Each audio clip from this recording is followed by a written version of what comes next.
سيئات أعمالنا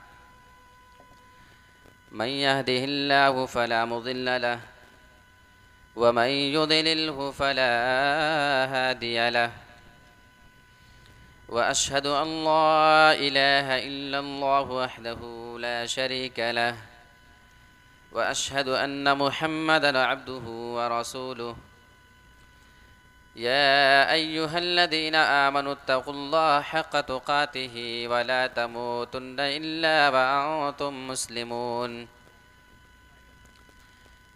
يا أيها الناس اتقوا ربكم الذي خلقكم من نفس واحدة وخلق منها زوجها وبث منهما رجالا كثيرا ونساء واتقوا الله الذي تساءلون به والأرحام إن الله كان عليكم رقيبا يا أيها الذين آمنوا اتقوا الله وقولوا قولا سديدا يصلح لكم أعمالكم ويغفر لكم ذنوبكم ومن يطع الله ورسوله فقد فاز فوزا عظيما أما بعد أعوذ بالله من الشيطان الرجيم بسم الله الرحمن الرحيم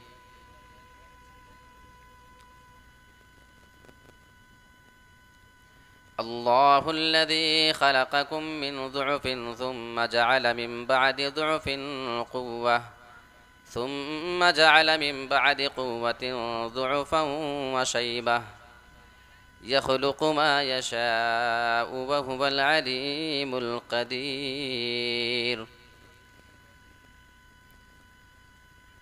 محترم صدر مجلس، ناظم جلسہ، اسٹیج پر تشریف فرما نہایت ہی باوقار علماء کرام اور محترم سامعین کرام،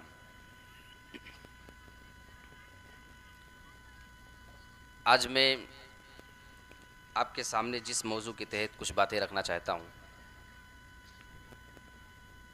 اس کا تعلق ہمارے نوجوانوں سے ہے۔ میں دو پہلو پہ بات کروں گا، ایک تو جوانی کی اہمیت کیا ہے اور دوسرا یہ کہ ہمارے نوجوان جو بگڑ رہے ہیں اس کے اسباب کیا ہیں۔ اگر آپ کو جوانی کی اہمیت جاننا ہے تو آپ قرآن مجید پڑھیے۔ اللہ رب العالمین نے کئی مقامات پہ جوانی کا تذکرہ کیا ہے۔ اللہ رب العالمین نے بہت سے ایمان لانے والے نوجوانوں کا تذکرہ کیا ہے۔ آپ سورہ کہف اٹھائیں گے آیت نمبر 13 سے 14 تک، اللہ رب العالمین نے وہاں پہ ایمان لانے والے کچھ نوجوانوں کا تذکرہ کیا اور ان کی تعریف کی اللہ نے۔ اور اللہ رب العالمین نے دوسری سورت کے اندر جوانی کی ویلو بتائی ہے اور اس کے بارے میں ہمیں اور آپ کو یہ وضاحت کی ہے کہ اللہ رب العالمین نے تمہیں کس طریقے سے کمزوری سے پیدا کرنے کے بعد اللہ تعالیٰ نے تمہیں طاقت دی ہے۔ آپ قرآن مجید کی وہ آیت اٹھا کر دیکھیں۔ اللہ الذی خلقکم من ضعف ثم جعل من بعد ضعف قوة ثم جعل من بعد قوة ضعفا وشیبہ۔ وہ اللہ رب العالمین ہی کی ذات ہے جس نے تمہیں کمزوری کی حالت میں پیدا کیا، یعنی تمہیں منی کے اس پانی کے معمولی سے کمزور قطرے سے پیدا کیا، یا پھر اس سے مراد انسان کا بچپنا ہو سکتا ہے جس میں انسان بہت ہی زیادہ کمزور ہوا کرتا ہے۔ ثم جعل من بعد ضعف قوة، اللہ بیان فرما رہا ہے اے انسان، اللہ رب العالمین نے تمہیں کمزوری سے پیدا کرنے کے بعد تمہیں طاقت عطا کر دی، تمہیں قوت عطا فرما دی۔ انسان کو اللہ جوان بناتا ہے، انسان کے اندر توانائی آتی ہے۔ اچھا، اللہ رب العالمین بیان فرما رہا ہے کہ میں نے تمہیں نوجوانی دیا تمہیں طاقت دیا اس کے بعد پھر ہم تمہیں کمزوری کی جانب دھیرے دھیرے لے کر کے جانا شروع کر دیتے ہیں. ثم جعل من بعد قوة ضعفا وشیبہ، پھر اللہ رب العالمین تمہیں جوانی دینے کے بعد، تمہیں طاقت دینے کے بعد تمہیں کمزور بنا دیتا ہے، اور اللہ رب العالمین پھر تمہیں بوڑھا بنا دیتا ہے. انسان کی زندگی کی شروعات کمزوری کی حالت میں ہوا کرتی ہے، پھر اللہ رب العالمین اس کو طاقت دیتا ہے، قوت عطا کر دیتا ہے. انسان چلنے پھرنے کے قابل ہو جایا کرتا ہے، انسان اپنے ہاتھ سے بہت ساری چیزیں اور بوجھ اٹھانے کے قابل ہو جایا کرتا ہے. انسان اپنے پیر کے بل چلنے کی صلاحیت پیدا کر لیتا ہے، اور انسان اس سے دوڑ اور دھوپ کر سکتا ہے. اس کی آنکھیں مضبوط ہوا کرتی ہیں، آنکھوں سے بہت ہی دور تک دکھائی دیتا ہے. انسان اپنے کان سے بہت اچھی طریقے سے سن سکتا ہے. دانت اس کے مضبوط ہیں، سارے جسم کے اعضاء اس کے مضبوط ہوا کرتے ہیں جب اللہ رب العالمین اس کو جوانی عطا کرتا ہے. لیکن آپ غور کریں، آپ کو بہت سارے بوڑھے حضرات ملیں گے، ان کی آنکھوں کی بینائی کمزور ہو چکی ہے، ان کے کانوں کی سماعت کمزور ہو چکی ہے، ان کے ہاتھ کی طاقت ختم ہو چکی ہے. جو وزن پہلے جوانی میں وہ اٹھا سکتے تھے آج نہیں اٹھا سکتے ہیں. ان کے دانت کمزور ہو چکے ہیں، دانت ٹوٹ کر گر رہے ہیں، دوسرے دانت ان کو لگوانے پڑ رہے ہیں. میرے پیارے ساتھیوں، اللہ بیان فرماتا ہے، اللہ رب العالمین تمہیں قوت اور طاقت دینے کے بعد تمہیں کمزوری کی جانب اور تمہیں بڑھاپے کی جانب گامزن کر دیتا ہے، اور اس کی جانب اللہ تمہیں لے کر کے جاتا ہے. تو اس سے جوانی کی بہت زیادہ اہمیت معلوم ہوتی ہے. اور اللہ رب العالمین یہ ساری ترتیب انسان کے اندر ایک سسٹم سے کرتا ہے. ایک دوسری آیت میں آپ کے سامنے لیتا ہوں. اللہ رب العالمین نے اس آیت کریمہ کے اندر انسان کی زندگی کے تینوں دور کا ذکر کیا ہے. بعض مفسرین کا ایسا کہنا ہے، اس میں بچپنے کا ذکر ہے، اس میں جوانی کا ذکر ہے، اور اس میں بڑھاپے کا بھی ذکر ہے. وہ آیت کون سی ہے، ذرا آیت دیکھ لیتے ہیں. اعلموا انما الحیات الدنیا لعب ولہو وزینۃ وتفاخر بینکم وتکاثر فی الاموال والاولاد. اے لوگو تم اچھی طریقے سے جان لو، انما الحیات الدنیا لعب ولہو، یہ دنیا کی زندگی صرف کھیل اور تماشا ہے، اس کے علاوہ کوئی چیز نہیں. وَتَفَاخُرٌ بَيْنَكُمْ، اور آپس میں ایک دوسرے سے فخر کرنے کی جگہ ہے، ایک دوسرے پہ تکبر جتانے کی جگہ ہے. وَتَكَاثُرٌ فِي الْأَمْوَالِ وَالْأَوْلَادِ، اور ایک دوسرے سے مال اور اولاد میں فضیلت جتانے کی جگہ ہے، زیادتی اور کثرت جتانے کی جگہ ہے. بہت سارے مفسرین کہتے ہیں اللہ رب العالمین اس میں بچپنے کا تذکرہ کر رہا ہے. اللہ بیان فرماتا ہے انما الحیات الدنیا لعب ولہو، انسان کی زندگی صرف کھیل اور تماشا ہے. اس آیت کے ٹکڑے میں اشارہ ہے بچپن کی جانب. وہ کیسے اشارہ ہے؟ ایک بچہ ہوتا ہے، وہ ہمیشہ کھیلتے رہتا ہے، گھر کے اندر ہے تب بھی کھیل، گھر کے باہر گیا تب بھی کھیل، سو کے اٹھا جیسے کھیل اور سونے سے پہلے کھیل. کسی بھی جگہ آپ اس کو لے کر جائیں اس کے ذہن میں صرف کھیل کھیل چلتے رہتا ہے، کھیل کے علاوہ اس بچے کو کوئی چیز سوچتی ہی نہیں ہے. اللہ فرماتا ہے یہ زندگی بس کھیل اور تماشے کا سامان ہے، اس کے علاوہ کوئی چیز نہیں. وَتَفَاخُرٌ بَيْنَكُمْ، اور یہ دنیا کی زندگی آپس میں فخر کرنے کی جگہ ہے. انسان ایک دوسرے سے فخر کیا کرتا ہے. بعض مفسرین کہتے ہیں کہ اللہ رب العالمین اس آیت کریمہ کے اندر جوانی کا تذکرہ کر رہا ہے. جب انسان جوان ہوتا ہے، وزینۃ، اللہ رب العالمین بیان فرماتا ہے کہ دنیا یہ بناؤ سگار کی جگہ ہے، آپس میں ایک دوسرے کو خوبصورت بنا کے انسان دکھایا پھرا کرتا ہے. اس آیت کریمہ کے اندر اللہ رب العالمین نے انسان کی جوانی کی جانب اشارہ کیا ہے. انسان جب جوان ہوتا ہے وہ اپنے آپ کو آئینے میں دیکھ دیکھ کر کے بنایا اور سنوارا کرتا ہے. یہاں پہ انسان جوانی کی جانب جو تمام چیزیں کیا کرتا، اللہ رب العالمین نے اس کا اشارہ کیا۔ آگے اللہ فرما رہا ہے وَتَفَاخُرٌ بَيْنَكُمْ، انسان جب جوانی سے آگے نکلتا ہے تو ایک دوسرے پہ فخر کرتا ہے، تکبر کرتا ہے، انسان یہ جتلانا چاہتا ہے کہ ہم نے تم سے زیادہ کما لیا ہے، ہم نے تم سے زیادہ چیزیں حاصل کر لی ہے، ایک دوسرے پہ فخر کیا کرتا ہے۔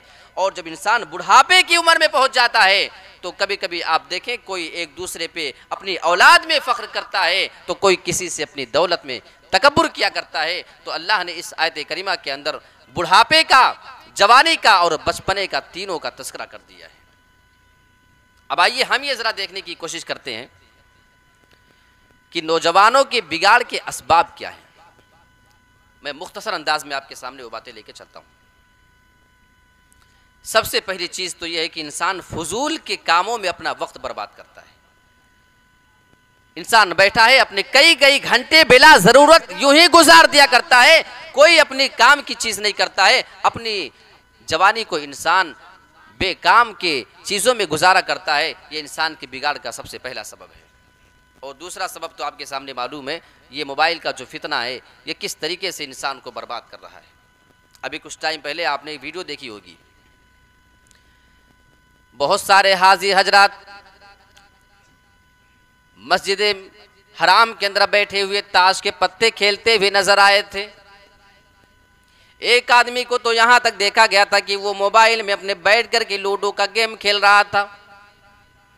وہ آدمی حجر اسود کے پاس بیٹھا ہوا تھا لیکن وہ موبائل میں اپنے لوڈو کا گیم کھیلنا نہیں بھول رہا ہے۔ میرے پیارے ساتھیوں، اس سے زیادہ نقصان اور موبائل کا کیا ہو سکتا ہے؟ بہت سارے بچوں کو دیکھا جاتا ہے کہ اگر آپ انہیں موبائل نہ دیا کریں، ایک دن ان سے موبائل کو دور رکھ لیں، وہ کھانا پینا بند کر دیا کرتے ہیں، وہ اپنی ایسی حالت بنا لیا کرتے ہیں کہ ماں باپ بھی پریشان ہو جایا کرتے ہیں۔ میرے پیارے ساتھیوں، یہ موبائل کا فتنہ بھی بہت ہی زیادہ خطرناک ہے۔ تو موبائل کا غلط استعمال یہ انسان کے لیے بہت خطرناک چیز ہے۔ ایک بڑی اہم بات میں آپ کے سامنے رکھتا ہوں۔ تیسری چیز، انسان کا اپنے آپ کو فارغ اور خالی رکھنا، بزی نہ رکھنا، ایک دم سے فرصت میں رہنا، بلا کسی کام کی انسان جب اپنے آپ کو رکھتا ہے تو شیطان اس کے پاس آتا ہے، شیطان کو بہکانے کا موقع ملتا ہے۔ لہٰذا یہ مسئلہ یاد رکھیں، والدین کی ذمہ داری ہے، ماں باپ کی یہ ذمہ داری بنتی ہے کہ آپ اپنے بچے کو یا تو کسی دینی کام میں لگا دیں یا کسی دنیاوی کام میں ان کو مصروف کر دیں، انہیں بے وجہ کی چیزیں سوچنے کی اور سمجھنے کی فرصت ہی نہ ملنے پائے۔ اور نوجوان اپنے آپ کو خود بزی کر لیں، جب وہ فری ہوتے ہیں تو شیطان آتا ہے اور ان کے بارے میں تمام طرح کے ان کے دل میں، ان کے دماغ میں خیالات ڈالتا ہے۔ اور ابلیس نے اللہ رب العالمین سے وعدہ لیا ہے، آپ اٹھائیں سورۃ الحجر آیت نمبر 36 سے لے کر 40 تک کی آیتیں آپ پڑھتے چلے جائیں، آپ کو وہاں پہ ابلیس کی بات نظر آئے گی۔ قال رب فانظرنی الی یوم یبعثون قال فإنک من المنظرین الی وقت اليوم المعلوم۔ ابلیس اللہ رب العالمین سے اجازت مانگتا ہے، اے میرے رب، تو مجھے جنت سے نکال رہا ہے، تو مجھے دنیا میں بھیج رہا ہے، لیکن اللہ رب العالمین میں تجھ سے مہلت چاہتا ہوں، تو مجھے قیامت کے دن تک مہلت دے دے۔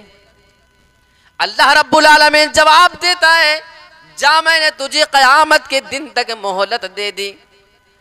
یہ مہلت مانگ کر کے کیا لینا چاہتا تھا؟ آگے اس کے الفاظ تو ذرا دیکھو، اس کی سوچ کتنی زیادہ خطرناک ہے۔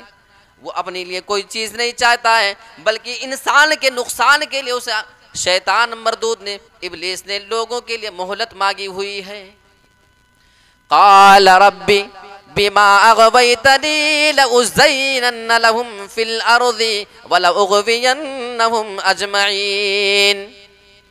اے میرے پروردگار، تو مجھے جنت سے نکال کر کے باہر تو کر رہا ہے، لیکن اتنا یاد رکھنا، جب میں زمین میں جاؤں گا، میں تیرے ان انسان بندوں کو جن کو تو زمین میں بھیج رہا ہے اور اس آدم کی وجہ سے تو نے جو مجھے جنت سے نکال کر کے باہر کر دیا ہے، لَأُزَيِّنَنَّ لَهُمْ فِي الْأَرْضِ، میں زمین کے اندر جاؤں گا تو ان کے لیے تمام چیزوں کو بنا سنوار کر کے پیش کر دوں گا، ان کے لیے خوبصورت بنا کر کے پیش کروں گا۔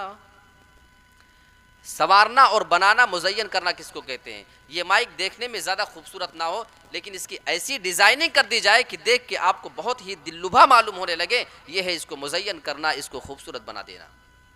ہونا لیکن اس کو دکھانا، یہ ہے مزین کر دینا۔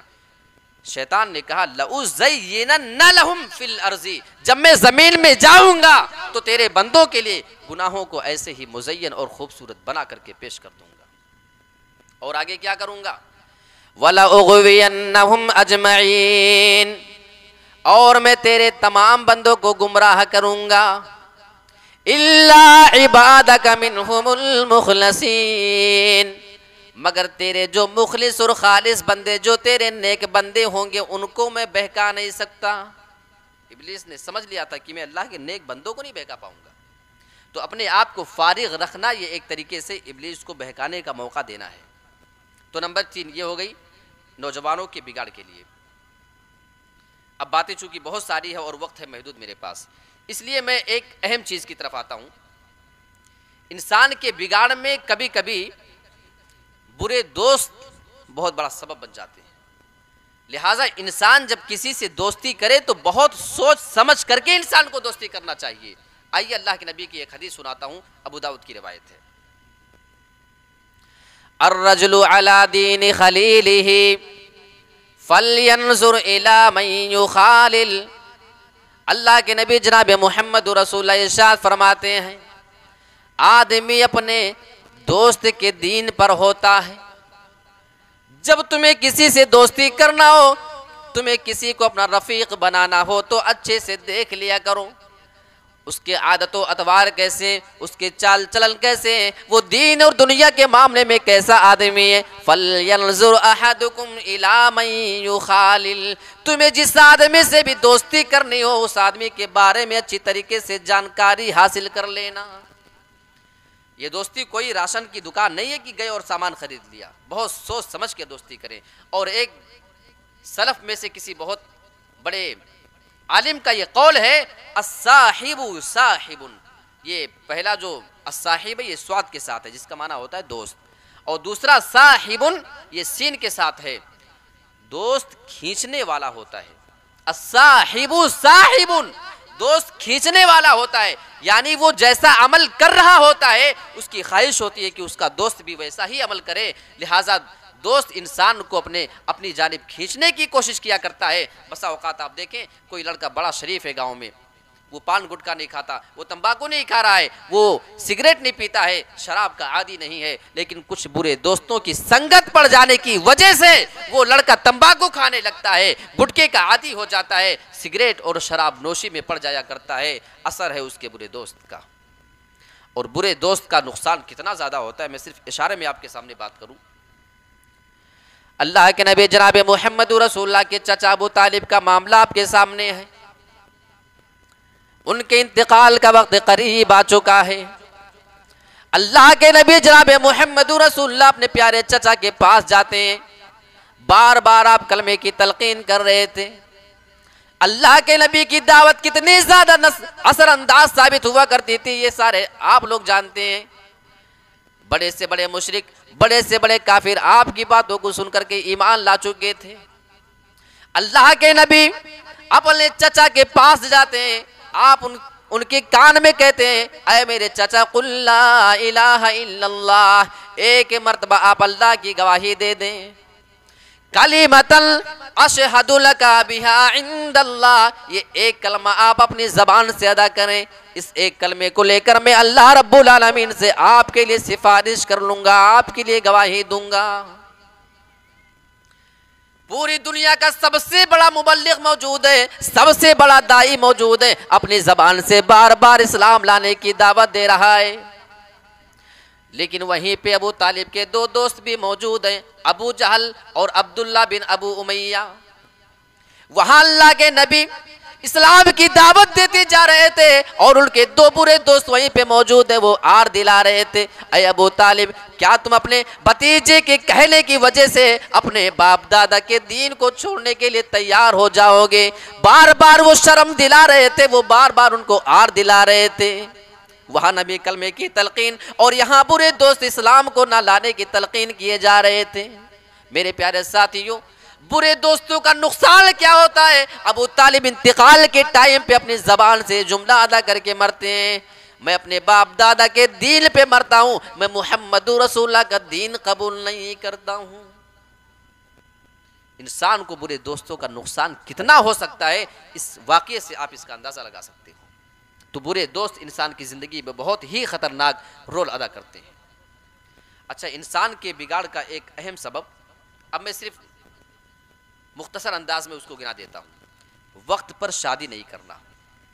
وقت پر شادی نہیں کرنے سے نوجوانوں کے بگاڑ کے بہت سارے راستے کھل جایا کرتے ہیں۔ وقت پہ شادی کرنے، کتنے نوجوانوں کو میں نے دیکھا ہے پہلے بگڑے ہوئے تھے، شادی ہونے کے بعد اچانک سے ان کی روٹین زندگی کی چینج ہو جایا کرتی ہے۔ لہٰذا اگر بچے بگڑ رہے ہیں تو ان کی شادی وقت پہ کرا دی جائے، انشاءاللہ ان کے رکنے کا ایک راستہ پیدا ہو سکتا ہے۔ ایک اور چیز، حرام کمائی۔ حلال کمانے کی اہمیت اور حرام کمائی کا نقصان بہت ہی زیادہ ہے۔ اللہ رب العالمین نے قرآن مجید کے اندر حلال کمانے کی جانب باقاعدہ آرڈر کیا ہے۔ آپ اٹھائیں سورہ جمعہ، فَإِذَا قُضِيَتِ الصَّلَاةُ فَانتَشِرُوا فِي الْأَرْضِ وَابْتَغُوا مِن فَضْلِ اللَّهِ، جب نماز ختم ہو جایا کرے تو تم زمین کے اندر پھیل جایا کرو۔ زمین کے اندر پھیل جانے کے بعد تم اللہ رب العالمین کی دی ہوئی روزی، اس کا فضل تلاش کیا کرو۔ حلال کمانے کی تلقین ہے۔ اچھا، بہت سارے لوگوں کو حرام کھانے کی عادت ہے۔ حرام کا نقصان کیا ہو سکتا ہے؟ انسان نوجوان ہے، نوجوانی کی حالت میں حرام کمانے کا جذبہ زیادہ ہوتا ہے۔ انسان یہی سے شروعات کرتا ہے کہ ہمیں کسی طریقے سے بڑا آدمی بننے کا موقع مل جائے، چاہے اس کے لیے جس راستے تک ہم کو جانا پڑے۔ میرے پیارے ساتھیوں، اللہ کے نبی کی وہ حدیث مجھے یاد آتی ہے کہ ایک آدمی بہت دور سے اللہ رب العالمین کے پاس اس کے دربار میں دعا مانگنے کے لیے آتا ہے۔ اس کے بال پراگندہ ہیں، اس کے کپڑے میلے کچیلے ہو چکے ہیں، دور کا سفر کر کے آتا ہے اور اللہ رب العالمین کے پاس آ کر کے دعا کرتا ہے، یا ربی یا ربی، اے میرے پروردگار تو میری یہ دعا قبول کر، اے میرے پروردگار تو میری اس دعا کو قبول کر لے، مجھے یہ چیز عطا کر دے۔ وہ بندہ اللہ رب العالمین سے بہت ساری چیزیں مانگنا چاہتا ہے، لیکن اللہ کے نبی جناب محمد رسول اللہ ارشاد فرماتے ہیں، وَمَطْعَمُهُ حَرَامٌ، اس آدمی کا کھانا حرام ہوا کرتا ہے، وَمَشْرَبُهُ حَرَامٌ، اور اس آدمی کا پینا بھی حرام ہوا کرتا ہے، حرام چیزیں کما کے پیتا ہے، وَمَلْبَسُهُ حَرَامٌ، اور اس آدمی کا لباس بھی حرام چیز کی ہوا کرتی، حرام کمائی کا لباس پہنا کرتا ہے۔ کھانا، لباس، پینا حرام اور اس کا لباس حرام، وغذی بالحرام، جو اس کی غذا ہوا کرتی ہے اس کے جسم کے اندر جانے والی، وہ بھی حرام چیز کی ہوا کرتی ہے۔ فَأَنَّا يُسْتَجَابُ لِذَلِكَ، اللہ کے نبی بیان فرماتے ہیں ایسا بندہ اللہ رب العالمین کے پاس آتا ہے، دعائیں کرتا ہے، لیکن اللہ رب العالمین نے اس آدمی کی دعا کو قبول کیسے کر سکتا ہے جو حرام کھاتا ہے، حرام پیتا ہے، حرام پہنتا ہے اور اپنے جسم میں وہ غذا بھی حرام کا لے رہا ہوتا ہے۔ اس سے معلوم ہوا کہ حرام کھانے والے اور حرام کی کمائی کرنے والے کی دعا قبول نہیں ہوتی ہے۔ اس سے زیادہ نقصان انسان کو کیا ہو سکتا ہے؟ انسان گناہ کیا، معافی مانگ رہا ہے، لیکن حرام کی کمائی ہے، نہیں قبول ہوگا۔ انسان اپنی اولاد کے لیے دعا کر رہا ہے، اولاد نہیں مل رہی ہے، وجہ ہو سکتی ہے شاید اس کا معاملہ حرام سے چل رہا ہو۔ میرے پیارے ساتھیوں، آپ کا بیٹا بگڑا ہوا ہے، آپ اس کے ہدایت کے لیے دعا کر رہے ہیں، 10 سال سے قبول نہیں ہو رہی ہے، ہو سکتا ہے آپ کی حرام کمائی کی وجہ سے اللہ رب العالمین آپ کی دعائیں قبول نہیں کر رہا ہو۔ کتنا بڑا اس کا نقصان ہو سکتا ہے۔ اچھا، ایک اور چیز ہے، شرمگاہ کی حفاظت نہیں کرنا۔ یہ نوجوان اس معاملے میں سب سے زیادہ کوتاہ نظر آتے ہیں، بیچارے بہت ہی زیادہ گرفتار ہیں۔ ایک آدمی اللہ کے نبی کے پاس آتا ہے اور آنے کے بعد اس آدمی نے اللہ کے نبی سے زنا کی اجازت مانگ لی، اور یہی آخری بات بتا کے میں ختم کر دوں گا۔ اس آدمی کے الفاظ ذرا دیکھو، اللہ کے نبی کے پاس آ کے کہتا ہے اِذَن لِّی بِالزِّنَا، اے اللہ کے نبی آپ مجھے زنا کی اجازت دے دیجئے۔ اللہ کے نبی جناب محمد رسول اللہ نے اس آدمی کو اپنے پاس بلا لیا، آپ نے سوال کر لیا اَتُحِبُّهُ لِأُمِّكَ، اے میرے ساتھی کیا تم یہ پسند کرو گے کہ کوئی تمہاری ماں کے ساتھ زنا کرے؟ کہنے لگا اللہ کے نبی بالکل نہیں۔ آپ نے سوال کر لیا اتحبہ لابنتک، کیا تو اپنی بیٹی کے لیے پسند کرتا ہے کوئی تمہارے بیٹی کے ساتھ زنا کرنے جائے، کیا یہ بات تمہیں پسند آئے گی؟ کہنے لگا اللہ کے نبی نہیں۔ اتحبہ لابنتک لاختک، اے میرے پیارے ساتھی اگر کوئی تمہاری بہن کے ساتھ زنا کرے کیا یہ بات تمہیں اچھی لگے گی یا نہیں؟ کہنے لگا اللہ کے نبی نہیں۔ آپ اس کو ایک ایک رشتہ گناتے جا رہے ہیں، آپ اس کو آر دلانا چاہ رہے تھے۔ اتحبہ لعمتک، کیا تو اپنی پھوپھی کے لیے پسند کرے گا؟ کہنے لگا اللہ کے نبی نہیں۔